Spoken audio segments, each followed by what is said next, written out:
I feel like starting this video with like a TikTok audio, like you know those TikToks where they say random girl show your hair but your butt's exposed to the camera challenge, or random check if your boyfriend's into you challenge, or I feel like just saying random video challenge and literally saying I woke up today with no idea of what I wanted to make as a video, but decided to make one. So this is kind of a random video, but there's a big topic to it, which you've seen in the title, which is what the heck is going on with the pros complaining about Kings Canyon? Is it really that bad? Why have we gotten Kings Canyon so wrong in the past? And what can we do to correct it and move forward, as there are now literally petitions for Kings Canyon to be removed from certain competitive tournaments that are happening here in the Pro Apex Legends scene. So we're going to talk about that over the next 11 minutes. It's not random. It's really a good topic in this world of Apex Legends, and it's honestly something that I found quite interesting, and I think everyone has just kind of gotten wrong for a long time. So let's set the record straight. Okay, so here's the deal. Kings Canyon is the first map we all played in Apex Legends. It was when it was launched. It was exciting.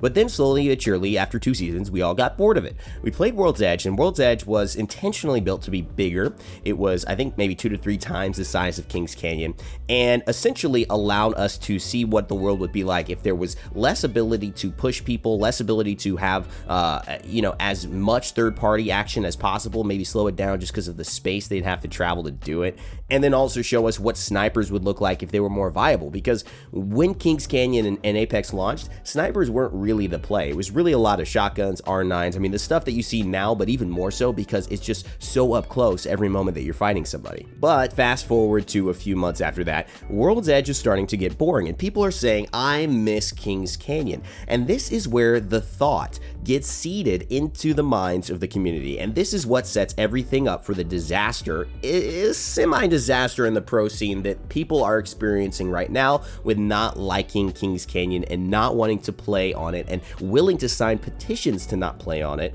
as we speak. Remember, there's this thing when you're a kid that you remember the house you were born in. You remember what it felt like to be there when you were young, or even if it's not a house, the area you existed in when you were kind of before fully conscious age, around 7. And you have these memories. It feels big, it feels grandiose. But then you go back. Have you ever gone back?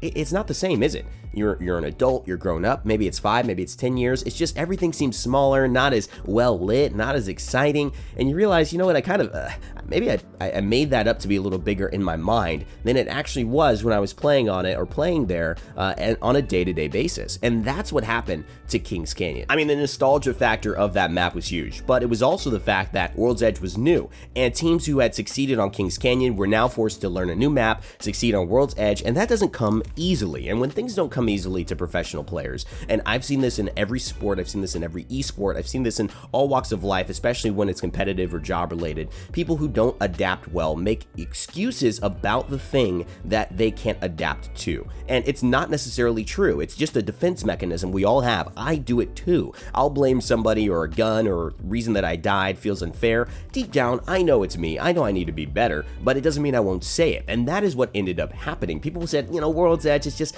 get me back. I missed that map, Kings Canyon, where I was wrecking everybody, where I was just dominating. Now the meta is different. I'm getting shot by snipers all the time. I don't like that. I want an R99 battle in your face, and that's how I want to prove that I'm the manliest Apex Legends player in the world. And you know what? I think at the end of the day, people craved for this idea, not necessarily the experience. Okay, so let's go to current day, where pros are complaining about Apex Legends and Kings Canyon. Recently, we had a TSM tournament where $25,000 was on the line for the best players in Apex Legends. Now, this was a tournament for the organization TSM. It wasn't anything officially Apex Legends Global Series, but it was sponsored by EA, so it had the backing of the entire competitive scene. And they played a bunch of games on Kings Canyon, and the entire community, almost the entire community of pros, talked about Kings Canyon just not being a competitive map. Now, what was the big conversation point about Kings Canyon, and what do I have to add to it that you haven't already heard? Now, pay attention, because this is kind of important, because most people don't think about this as far as map design. One of the biggest things about Ranked this season was that it was on Kings Canyon, and I like the fact that I got a new change of pace for my Ranked experience. I was expecting playing a lot of World's Edge and realized that that wasn't until Split 2, which is coming up in I think just a day, which I'll be grinding live on twitch.tv/Raynday if you guys want to check it out. I'll be streaming after this video as well, so come say hi and we'll talk about this conversation. But the idea around Kings Canyon was that we were dying a lot. In my early days of Platinum 4, I've still got a series coming out for that, and I was just dying consistently in the same spot over and over again. I was wondering, how is this possible? Every single time I do the same rotation, there's always 2 to 3 teams here. It started to be like the scary movie where you know the killer's behind the door, but you don't want to like not open the door because then you won't know if it actually is, but you step past the door and then you get hit and you go, oh God, I knew he was there. I knew you was hiding, bro. That's what it feels like to play Kings Canyon. You walk down that area, you know a team is going to third party you from there. You're out in the open, you know a fight is going to happen, you're going to get shot at. And it's because of the way the map is built. And one of the biggest things I had that was a revelation was I started landing in a different spot in the map, and I noticed that every rotation from there put me in a more advantageous position.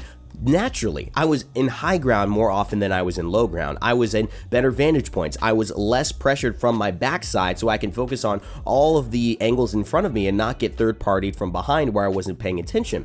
And I just felt that this was so almost like destined to happen. And you realize that it is. It is completely destined and designed to happen. I wish I could find the tweet. I didn't, but there was a tweet about the map design and where fights actually take place on these maps. And there are these highlighted zones of consistent areas where people fight and where people die the most in certain chokes and certain maps. And Kings Canyon is a brutal map for certain areas, and it feels very much like a contrived situation where you are going to fight and you are probably going to have a chance to die in this location time and time again.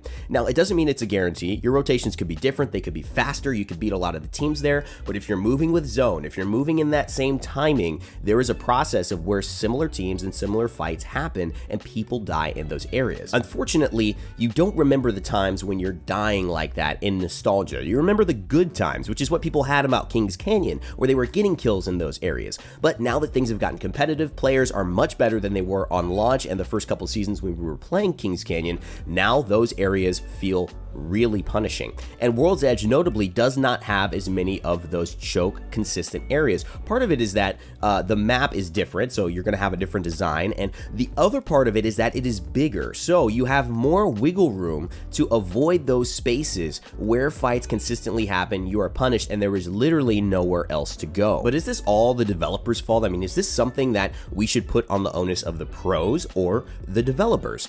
This is a big question. Do you think that a player competing in a sport or competing in a tournament should be the one deciding the rules of the tournament, or should they just be hearing the rules and adapting as best as they can to win under the circumstances? This is one of those where, as an athlete, I would never consider changing the rules of something that I was participating in from the aspect of a competition.